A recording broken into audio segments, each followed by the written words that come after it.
Bonjour à tous, comment allez-vous? Chez nous, tout va bien.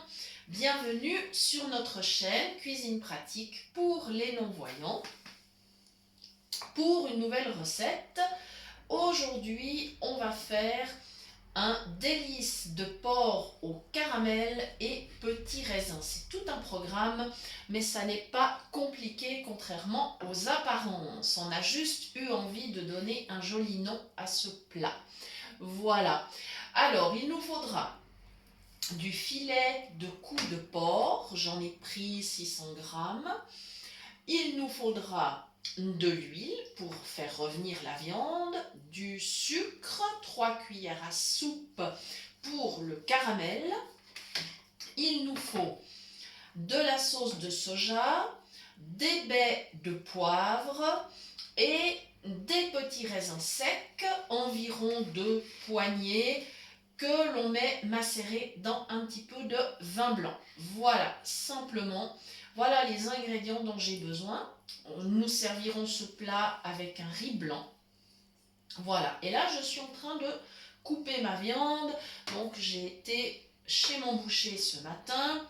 On est parti assez tôt d'ailleurs parce que notre boucher, il a sa boucherie dans une commune qui s'appelle le Mouret. Et donc ça s'appelle la boucherie du Mouret. C'est vraiment, on va dire, une excellente boucherie. Il a de la super qualité. Non, rassurez-vous, je ne lui ai rien demandé en échange pour lui faire de la pub. J'en fais parce qu'il le mérite. C'est vraiment un artisan super.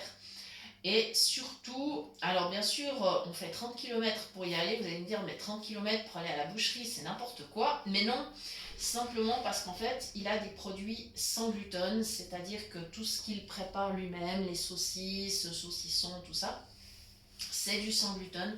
Et du coup, pour nous, ça a un net avantage et ça vaut le coup de faire le déplacement.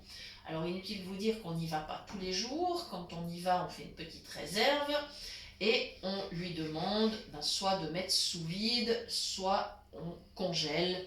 Voilà, donc il n'y a absolument aucun souci. Voilà, donc là, je suis en train d'émincer ma viande. J'ai donc commencé par faire des grandes tranches que j'ai redécoupées en cubes. Voilà. Donc là, au niveau de ma viande, c'est bon. C'est quelque chose qui est fait. Et on va pouvoir commencer à cuire. Alors, donc j'avais déjà mis macérer mes petits raisins secs dans le vin blanc. J'ai pris un vin blanc fruité, mais pas trop, c'est un pendant. Voilà, et je vais aussi faire de la pub à notre marchand de vin parce qu'il le mérite également. La maison Pitet à Épagny, 3 frères super sympas qui ont repris donc l'entreprise de leurs parents. Voilà, et ça fait des années qu'on est client chez eux. Voilà, et qu'on est toujours vraiment très content. Voilà, dans ma poêle, j'ai mis de l'huile et j'ai mis 3 cuillères à soupe de sucre de canne. Je vais donc allumer la plaque. Voilà.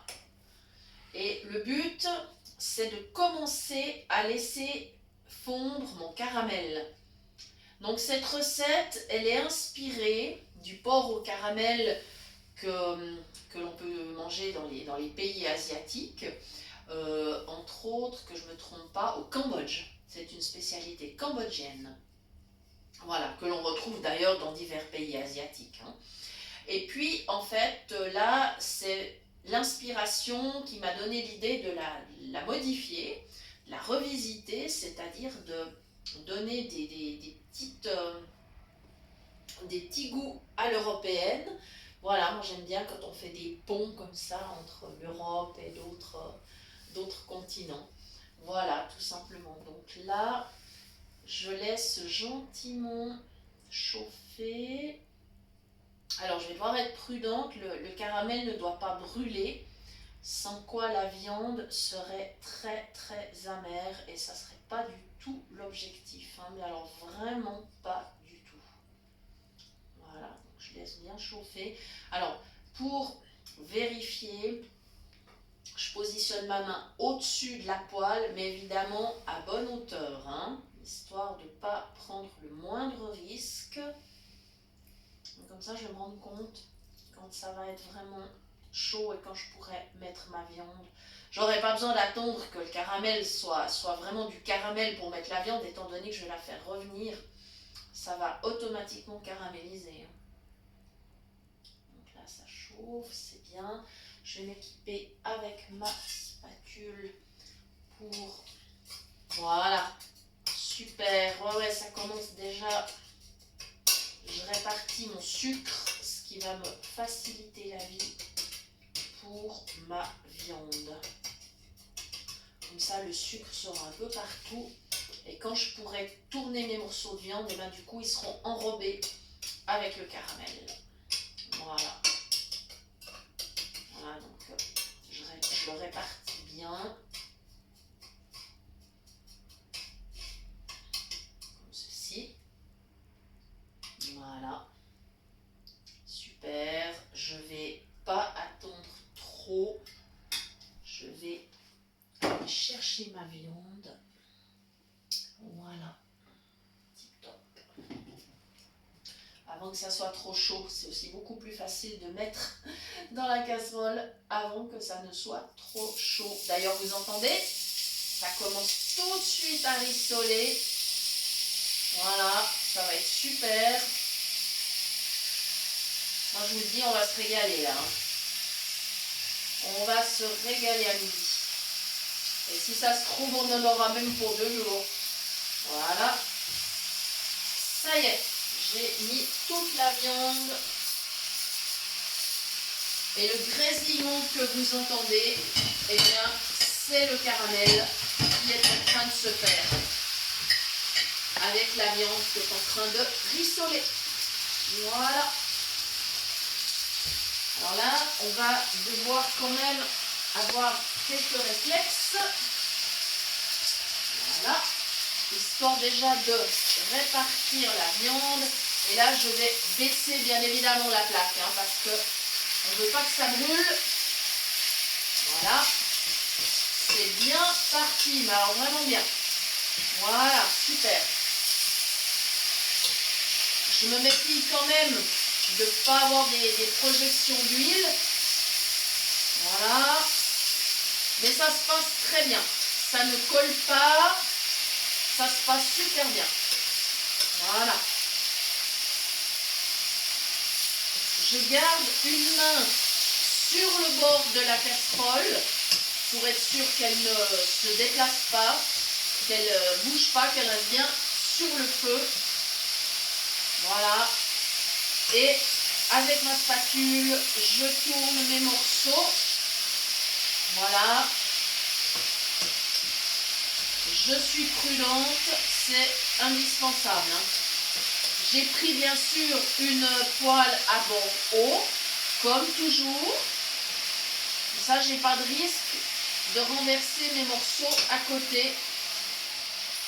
Je préfère bien évidemment qu'ils restent dans la poêle plutôt qu'à côté. Hein. Voilà. Là, je trouve que ça va vraiment bien. Je remonte un petit peu mon feu sans exagérer quand même. Voilà. Et là, c'est super parce que mes morceaux, ils vont être enrobés par le caramel, mais ils ne vont pas brûler. De toute façon, je vais déglacer la sauce bien avant. Hein.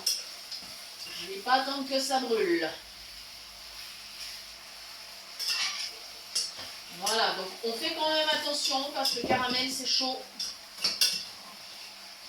Et au moment où on va déglacer la sauce, on va respecter quelques règles de sécurité. Ce sera nécessaire. Voilà. Comme ceci.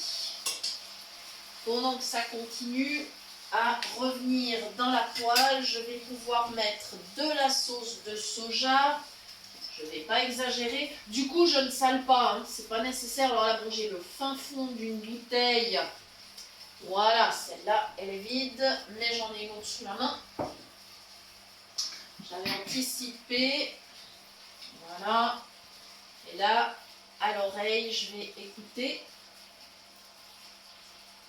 Voilà. Comme ceci. Voilà. J'aime bien cuisiner avec la sauce de soja. C'est une sauce de soja sans gluten, hein, bien évidemment. Ça, par contre, méfiez-vous, parce qu'il y a facilement, effectivement, du blé dans la sauce soja. Donc, il faut bien faire attention d'en acheter une qui n'en contienne pas si vous avez des problèmes avec le gluten. Si ce n'est pas le cas, évidemment, vous aurez moins à vous méfier. Voilà, ça sent très bon. Je laisse encore revenir gentiment. Voilà, alors bien sûr là on est loin du plat d'origine, hein. Il y a juste le départ de la recette qui ressemble. Bien évidemment que les Asiatiques ne mettraient ni raisin sec ni vin blanc. Mais c'est aussi intéressant de revisiter les recettes, d'avoir une petite originalité. Voilà, ça sent bon, c'est très agréable, l'odeur est vraiment super. Voilà. Et là, je vais pouvoir ajouter mes petits raisins, mon vin blanc que j'avais préparé dans un bol. Je vais voir d'ailleurs où ils en sont, mes petits raisins, s'ils se sont bien réhydratés. Ah ouais, c'est super. Et puis, de toute façon, ils termineront de se réhydrater dans la sauce. Voilà, donc je me positionne avec le bol au-dessus de la casserole. Je verse délicatement. Voilà. Et comme mon feu n'est pas trop fort, hein, je vous parlais de la sécurité tout à l'heure par rapport au caramel qui est très chaud, qui peut gicler, faire des éclaboussures. J'avais pris la précaution évidemment de baisser mon feu pour ne pas prendre de risques. Voilà.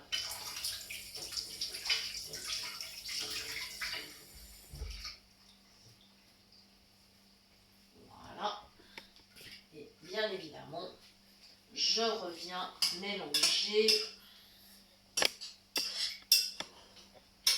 Voilà. Ben, comme vous pouvez le constater, c'est une recette qui est très facile à faire. Je vais ensuite couvrir, je vais laisser mijoter et en fait, je saurai quand c'est cuit en goûtant. Hein, parce qu'il faut, quand on fait la cuisine, il faut goûter ce qu'on prépare. D'abord pour vérifier l'assaisonnement, bien sûr. Et là, pour vérifier que la viande soit bien moelleuse. Voilà. Que mes petits cubes soient bien bons à déguster. Voilà. Voilà, c'est super. Je vais pouvoir couvrir. Et ce qui va me laisser le temps après de préparer le riz. Voilà, pendant que la cuisson se poursuit dans ma casserole. Voilà, je vais ajouter une petite goutte de vin blanc. Écoutez simplement ce petit bruit. Ça veut dire que ça mijote, mais je n'ai pas assez de liquide. Si je laisse comme ça, ça va s'évaporer très rapidement et ça va brûler. Voilà, donc je vais rajouter un tout petit peu. Voilà. Et pour accompagner ce plat, eh bien, par exemple, si vous avez envie de boire un petit peu de vin rouge pour l'accompagner, je vous suggère éventuellement un minervois qui conviendrait très bien. Un vin français, donc. Mais comme on a beaucoup d'amis français qui nous suivent, on va leur faire plaisir. Voilà. Et nos amis, justement, la famille Pitel, eux, ils ont un très bon minervois à leur cave, donc on profite de leur en acheter. Voilà. Super. L'odeur, elle est sympa. Voilà. Voilà. Et là, si vous entendez, le bruit est différent. Il y a plus de liquide. Donc, on se rend compte que c'est OK. Je vais pouvoir couvrir. Et la cuisson va se poursuivre. Voilà. Et nous, on va très bientôt se quitter. La vidéo est presque terminée. Je profite de vous rappeler que vous pouvez toujours nous écrire sur le mail de la chaîne cuisinepratique@mail.ch pour toute demande de recettes ou si vous souhaitez recevoir les liens des prochaines vidéos. Voilà. Et puis, vous trouverez en lien dans les commentaires une suggestion de dessert pour accompagner donc ce plat. Voilà, n'hésitez pas d'ailleurs à nous mettre des petits commentaires pour nous dire si vous aimez ce type de recette ou si vous cuisinez différemment ce délice de porc au caramel. Ça nous intéresse toujours de connaître d'autres versions des recettes que l'on vous présente. Donc merci infiniment de nous avoir suivis. Nous vous souhaitons un très bon appétit et nous vous disons à très bientôt pour de nouvelles idées cuisine. Merci.